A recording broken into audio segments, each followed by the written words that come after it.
Hello everyone, welcome back. Hope you are doing good. இன்னைக்கு இந்த வீடியோவில் நம்ம என்ன பார்க்க போகிறோம் அப்படின்னா how to speak discontinued habits, அதாவது கைவிடப்பட்ட பழக்கங்களை நம்ம வந்து இங்கிலீஷில் எப்படி பேசணும் அப்படிங்கிறத பற்றி தான் இன்றைக்கி இந்த வீடியோவில் நம்ம பார்க்க போகிறோங்க. முதல்ல இந்த கைவிடப்பட்ட பழக்கங்கள், அதாவது இந்த டிஸ்கண்டினியூட் ஹேபிட்ஸ் அப்படிங்கிறது என்ன அப்படின்னு நம்ம பார்க்கலாம். இப்போ வந்து நம்மளோட ஃப்ரெண்ட்ஸோடவோ இல்லை நம்ம க்ளோஸ் ரிலேட்டிவ்ஸோடவோ நம்ம பேசிகிட்டு இருக்கும்போது நம்ம எமோஷ்னலாக சம்டைம்ஸ் சொல்வோம் இல்லைங்க, நான் இப்போ தான் இந்த மாதிரி வீட்டில் இருக்கேன், நான் அப்போல்லாம் டெய்லியும் ஒர்க் அவுட் பண்ணுவேன், நான் வந்து டெய்லியும் ஜிம்முக்கு போவேன், இந்த மாதிரி நாம் பாஸ்டில் நம்ம செஞ்ச ஹேபிட்ஸை இப்போ நம்ம சொல்வோம் இல்லைங்க, அதுதான் கைவிடப்பட்ட பழக்கங்கள் ஆர் டிஸ்கண்டினியூட் ஹேபிட்ஸ் அப்படின்னு நம்ம சொல்லுவோம். இந்த டிஸ்கண்டினியூட் ஆர் பாஸ்ட் ஹேபிட்ஸை நம்ம வந்து இங்கிலீஷில் எப்படி பேசலாம் அப்படிங்கிறத வாங்க நம்ம கிளாஸ்க்குள்ளே போய் பார்க்கலாம்.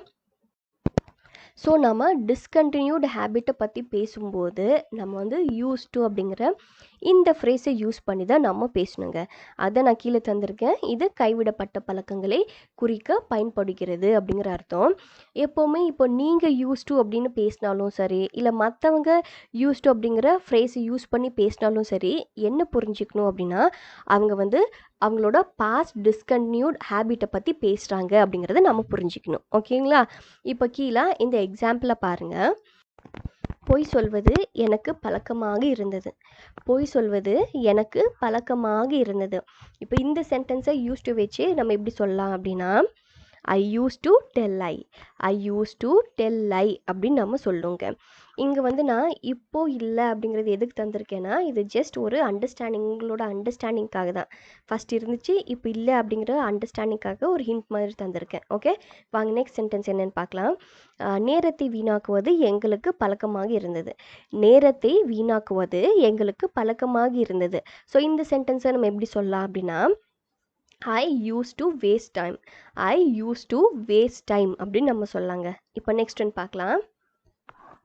பாருங்கள், கிரிக்கெட் விளையாடுவது உனக்கு பழக்கமாக இருந்தது. கிரிக்கெட் விளையாடுவது உனக்கு பழக்கமாக இருந்தது. இதை வந்து நம்ம எப்படி சொல்லலாம்? You use to play cricket, you use to play cricket அப்படின்னு நம்ம சொல்லுங்க. இப்போ நெக்ஸ்ட் ஒன்று பாருங்கள். தவறுகளை கண்டுபிடிப்பது அவர்களுக்கு பழக்கமாக இருந்தது. தவறுகளை கண்டுபிடிப்பது அவர்களுக்கு பழக்கமாக இருந்தது. இந்த சென்டென்ஸை நம்ம யூஸ் டு வச்சு எப்படி சொல்லலாம் அப்படின்னா they used to find mistakes, they used to find mistakes அப்படின்னு நம்ம சொல்லுங்க. ஓகே, நெக்ஸ்ட் ஒன்று பார்க்கலாம். கால்பந்து விளையாடுவது அவனுக்கு பழக்கமாக இருந்தது. கால்பந்து விளையாடுவது அவனுக்கு பழக்கமாக இருந்தது. ஃபுட்பால் விளையாடுவது அவனுக்கு வந்து ஃபஸ்ட்டு ஹேபிட்டாக இருந்தது அப்படிங்கிறத நம்ம எப்படி சொல்லலாம்? he used to play football, he used to play football அப்படின்னு நம்ம சொல்லணும். இப்போ நெக்ஸ்ட் பாருங்கள். கேள்வி கேட்பது அவளுக்கு பழக்கமாக இருந்தது. கேள்வி கேட்பது அவளுக்கு பழக்கமாக இருந்தது. கொஸ்டின் கேட்குறது வந்து அவளுக்கு பழக்கமாக இருந்துச்சு அப்படிங்கிறத எப்படி சொல்லலாம்? நம்ம யூஸ் டு வச்சு she used to ask questions, she used to ask question. Okay, இப்போ நெக்ஸ்ட் பார்க்கலாம். பாருங்கள், நேரத்தை வீணாக்குவது அதற்கு பழக்கமாக இருந்தது. டைமை வேஸ்ட் பண்ணுறது அதுக்கு பழக்கமாக இருந்துச்சு அப்படிங்கிறது எப்படி சொல்லலாம் அப்படின்னா it use to waste time, it use to waste time அப்படின்னு நம்ம சொல்லுங்க. அண்ட் நெக்ஸ்ட் பாருங்கள். கண்ணன் ராதாவுக்கு ஆங்கிலம் பேசுவது பழக்கமாக இருந்தது.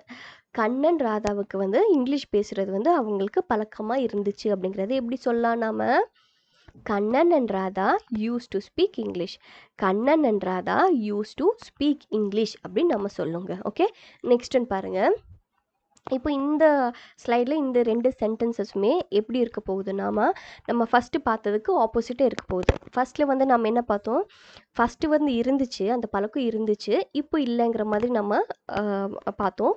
இங்கே வந்து எப்படின்னா ஃபஸ்ட்டு எனக்கு இந்த பழக்கம் இல்லை அப்படிங்கிறத நம்ம வந்து எப்படி இங்கிலீஷில் சொல்கிறது அப்படிங்கிறது இங்கே பார்க்கலாம்.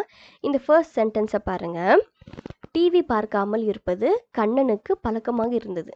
டிவி வந்து பார்க்காம இருப்பது வந்து கண்ணனுக்கு பழக்கமாக இருந்துச்சு அப்படிங்கிறத எப்படி நம்ம இங்கிலீஷில் சொல்லலாம் அப்படின்னா Kannan use not to watch TV, Kannan used not to watch TV அப்படின்னு நம்ம சொல்லுங்க. ஓகே, இப்போ நெக்ஸ்ட் பாருங்கள். கிரிக்கெட் இருப்பது ராதாவுக்கு பழக்கமாக இருந்துச்சு. கிரிக்கெட் விளையாடாமல் இருப்பது ராதாவுக்கு பழக்கமாக இருந்துச்சு அப்படிங்கிறத நம்ம இப்படி சொல்லலாம் யூஸ் டு வச்சு அப்படின்னா, Radha use not to play cricket. Radha use not to play cricket அப்படின்னு நம்ம சொல்லுங்க. இந்த 2 சென்டென்ஸ் நம்ம எதை பற்றி குறிக்குது அப்படின்னா, ஃபஸ்ட்டு எனக்கு அந்த ஹேபிட் இல்லை அப்படின்னு நம்ம சொல்லும்போது நம்ம என்ன யூஸ் பண்ணுவோம், யூஸ் நாட் டு அப்படிங்கிற இந்த ஃப்ரேஸ் யூஸ் பண்ணி நம்ம சொல்லுங்க. ஓகே, அண்ட் இன்றைக்கி நம்ம யூஸ் டு நம்ம பார்த்தோம். இந்த யூஸ் டு ஸ்பெல்லிங் தான் USEDTO வரும். ஆனால் நம்ம ப்ரொனவுன்ஸ் பண்ணும்போது USE தான் நம்ம சொல்லுங்க, டி ப்ரொனவுன்ஸ் பண்ணக்கூடாது. ஸோ நம்ம யூஸ் டு அப்படின்னு தான் நம்ம சொல்லுவோம். Okay, and that is all for today. இன்றைக்கி நம்ம பார்த்த இந்த நம்மளோட பாஸ்ட் ஹேபிட்டை நம்ம எப்படி சொல்கிறது அப்படிங்கிறத உங்களுக்கு நல்லா புரிஞ்சிருக்கும்னு நினைக்கிறேங்க. இதே மாதிரி நம்ம நெக்ஸ்ட் கிளாஸில் பார்க்கலாம். Until then thank you, happy learning.